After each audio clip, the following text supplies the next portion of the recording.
बिस्मिल्लाहिर्रहमानिर्रहीम अस्सलाम वालेकुम स्टूडेंट्स। आज हम इस लेक्चर में क्लास 10 की एक्सरसाइज नंबर 6.1 का लास्ट क्वेश्चन करेंगे। इस लास्ट क्वेश्चन से पहले हमने frequency, cumulative frequency, mid points और क्लास बाउंड्रीज फाइंड करना सीखा। तो इस क्वेश्चन नंबर 5 में हम कुछ डायग्राम्स बनाना सीखेंगे। दो तरह के ग्राफ्स आपने ड्रा करने हैं, ठीक है, हिस्टोग्राम और फ्रीक्वेंसी पॉलीगॉन। अब ये दोनों ग्राफ किस तरह से ड्रा होते हैं ये आप लोगों ने अच्छे से सीखना है, ठीक है। ये आप लोगों के पास क्वेश्चन नंबर 5 के अंदर construct a histogram and frequency polygon for the following data showing weights of a studying in KG. ये आपके पास एक डाटा दिया हुआ है, ठीक है। ये टेबल आपके पास गिवन होगा क्वेश्चन के अंदर। 20 से लेकर 24 वेट तक के जो स्टूडेंट्स हैं, नंबर ऑफ स्टूडेंट्स वो 5 हैं। इसको फ्रीक्वेंसी भी हम कह सकते हैं, ठीक है। 25 से लेकर 29 वेट तक के जो स्टूडेंट्स हैं वो नंबर ऑफ स्टूडेंट्स 8 हैं। इसी तरह बाकी क्लास इंटरवल्स के अकॉर्डिंग आपके पास ये नंबर ऑफ स्टूडेंट्स या फ्रीक्वेंसी गिवन है, ठीक है।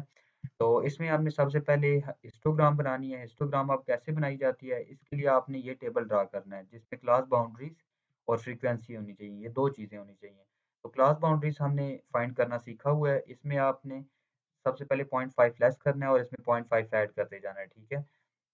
तो ये देखें, इसने 0.5 इसने लेस किया 20 में से तो 19.5 आ गया, और 24 में इसने ऐड किया तो 24.5 आ गया।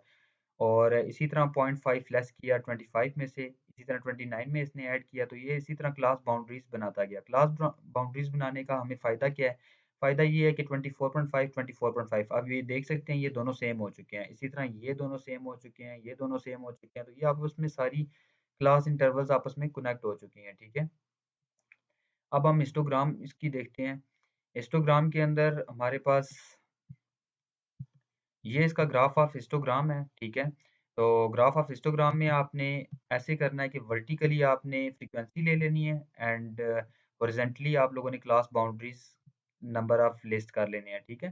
तो ये आपके पास फ्रीक्वेंसी जो है वो 5, 10, 15, 20, 25 ये आपने इस तरह से मार्क कर लेने हैं, ठीक है, हॉरिजॉन्टली वर्टिकली। और हॉरिजॉन्टली आपने इधर 19.5, 24.5 क्लास बाउंड्रीज को देखते हुए हमने ये 19.5 से लेकर ऑनवर्ड लास्ट नंबर तक हमने ये मार्क कर लिए। तो अब ये हमने क्लास बाउंड्रीज और फ्रीक्वेंसी को देखते हुए हमने ये ग्राफ बनाना है। अब ये ग्राफ कैसे बनाया जाएगा? इस ग्राफ में एक चीज़ नोट करें कि 19.5 से लेकर 24.5 जो हमारे पास क्लास इंटरवल दिया गया है, इस क्लास इंटरवल के दौरान जो नंबर ऑफ स्टूडेंट्स थे वो कितने थे? 5 थे, ठीक है।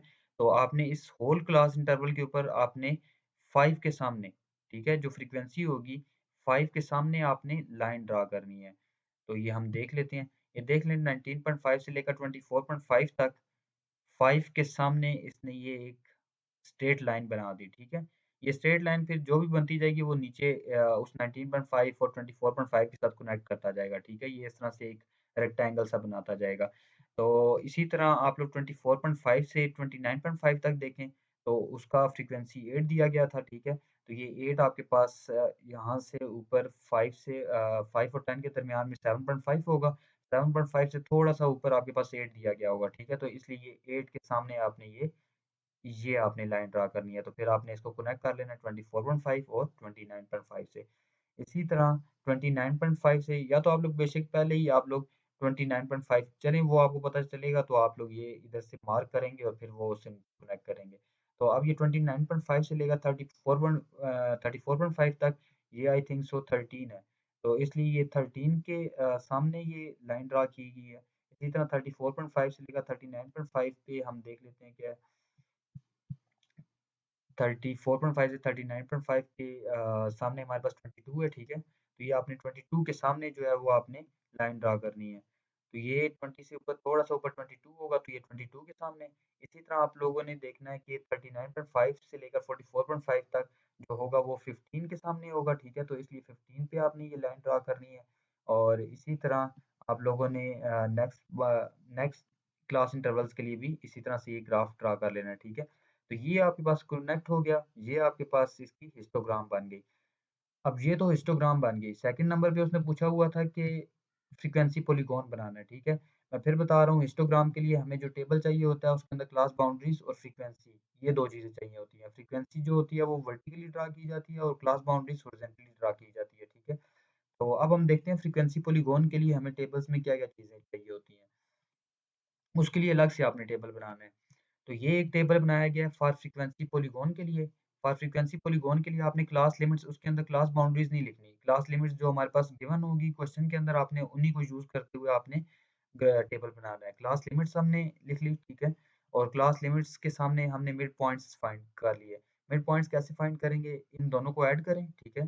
क्लास इंटरवल के फर्स्ट और लास्ट नंबर को ऐड करके 2 पे डिवाइड करना होता है। 20 प्लस 24 को 2 ऐड करें और 2 पे डिवाइड करें 22 बनता है, ठीक है? इसी तरह इन दोनों को ऐड करें 2 पे डिवाइड करें 27 बनता है। ये सारे के सारे मिड पॉइंट्स ऐसे ही बनेंगे। अब ये मिड पॉइंट्स हैं और फ्रीक्वेंसी तो हमारे पास पहले से ही दी हुई थी, ठीक है? क्वेश्चन के अंदर दी हुई थी, तो ये हम फ्रीक्वेंसी लिख लेंगे। अब इसके अंदर हमें 2 चीज़ें चाहिए होती हैं फ्रीक्वेंसी पॉलीगॉन के अंदर, मिड पॉइंट्स चाहिए होते हैं और फ्रीक्वेंसी चाहिए होती है, ठीक है? तो इसका भी हम ग्राफ देख लेते हैं।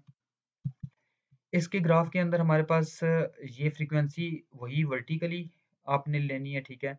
और जो होगा मिड पॉइंट्स हॉरिज़ॉन्टली लेनी है। इस ग्राफ में और उस ग्राफ में डिफ़रेंस क्या है कि उसकी क्लास इधर हॉरिज़ॉन्टली क्लास बाउंड्रीज़ थी और अब आपके पास फ्रीक्वेंसी पॉलीगॉन के अंदर हॉरिज़ॉन्टली जो लिया गया है वो मिड पॉइंट्स मार्क किए गए हैं, ठीक है? तो इसमें आपने मिड पॉइंट्स ऐसे ही मार्क करने हैं जो आपके पास दिए गए हैं, ठीक है? ये 22, 27, 32 इस तरह से। तो ये 22, 27, 32, 37 ये सारे उसी तरह से मिड पॉइंट इसने बनाए हुए हैं, ठीक है? और यहाँ पे जस्ट इसने 22 से पहले एक नंबर आपने याद रखना है, ये 17 आपने इधर मार्क कर लेना है और 57 मार्क कर लेना है, ठीक है? अब हम देखते हैं कि हमारे पास 22 के सामने क्या था? 22 के सामने 5 था, तो इधर आपने 22 के सामने 5 देख लेना है। ये 22 है, ठीक है? और ये 22 के सामने 5 जो है ये समझ लें यहाँ पे कहीं होगा, यहाँ पे, ठीक है? तो ये इसने थोड़ा-सा गलत बनाया हुआ है, ये पॉइंट यहाँ पे होगा लोकेट, ठीक है? और इसी तरह हम नेक्स्ट देख लेते हैं 27 के सामने 8 है, तो ये 27 है, 27 के सामने बिल्कुल 8 है, तो ये पॉइंट ड्रा किया गया, ठीक है? तो ये आपने पॉइंट लोकेट करके आपने ये साथ ब्रैकेट में लिख लेना है 27, 8 ये ऑर्डर्ड पेयर होता है, ठीक है? इसी तरह आप अगर देखें कि 32, 13, 13 पे आपने ये लोकेट करना है, फिर 37, 22 के सामने, इसी तरह 42, 15 के सामने, 47, 10 के सामने, 52, 8 के सामने। 52, 8 पे जब आएगा तो यहाँ हमारा ग्राफ यहाँ तक पहुँच चुका होगा, ठीक है? अब ये पॉइंट्स जो जिस तरह से लोकेट होते गए, अब इनको हमने जॉइन कर देना है। इसको इसके साथ कनेक्ट करना है, इसको इसके साथ, इसको इसके साथ। ये आपने स्केल के साथ कनेक्ट करते जाना है, ठीक है? तो स्केल रखना है इन दोनों पॉइंट्स के सामने और इनको जॉइन करना है, ठीक है? इसी तरह इनको जॉइन करना है, इनको जॉइन करना है, इनको जॉइन करना है, इसको। फिर एंड पे अच्छा आपके पास ये ग्राफ यहाँ से लेकर यहाँ तक बनेगा, आपके टेबल के अकॉर्डिंग। अब आपने क्या करना है कि आपने इस ग्राफ का ये जो पहला पॉइंट है, इस पहले पॉइंट को नीचे जॉइन कर लेना है 17 से और इधर इस पॉइंट को आपने जॉइन कर लेना है 57 से। तो ये आपके पास 17 और 0 हो जाएगा। इसका देखें आपके पास इसको आपने अच्छा ये इसने ठीक है 17 इसमें देखें जो मिड पॉइंट का जो कोऑर्डिनेट है वो पहले रखते हैं, ठीक है? 17 पहले है और इधर आपके पास देखें इसके सामने 0 की वैल्यू है तो इसलिए 0 लिखेंगे। इसी तरह ये 57 है, ठीक है? और इसके सामने वाली y की वैल्यू या वो आपके पास इसकी फ्रीक्वेंसी की वैल्यू 0 है, ठीक है? तो ये आपके पास इसका फ्रीक्वेंसी पॉलीगॉन ग्राफ बन चुका है, ठीक है? ये ग्राफ दोनों आपने एक बार खुद ड्रा करने हैं, ठीक है? मैं फिर बता रहा हूँ कि आपके पास हिस्टोग्राम के अंदर क्लास बाउंड्रीज़ और फ्रीक्वेंसी का टेबल चाहिए होता है और उसमें हम क्लास बाउंड्रीज़ को हॉरिज़ॉन्टली लेते हैं और फ्रीक्वेंसी को वर्टिकली लेते हैं और इसके अंदर हमारे पास वो मिड पॉइंट्स और फ्रीक्वेंसी चाहिए होती है। इसमें हम फ्रीक्वेंसी को वर्टिकली लेते हैं और मिड पॉइंट्स को हम हॉरिज़ॉन्टली लेते हैं, ठीक है? तो ये आपने अच्छे से प्रैक्टिस करना है। इंशाल्लाह आप लोगों को ये चीज़ें समझ आ जाएँगी। तो इंशाल्लाह हम नेक्स्ट लेक्चर में इसकी नेक्स्ट एक्सरसाइज स्टार्ट करेंगे। अपना ख्याल रखिएगा। अल्लाह हाफ़िज़।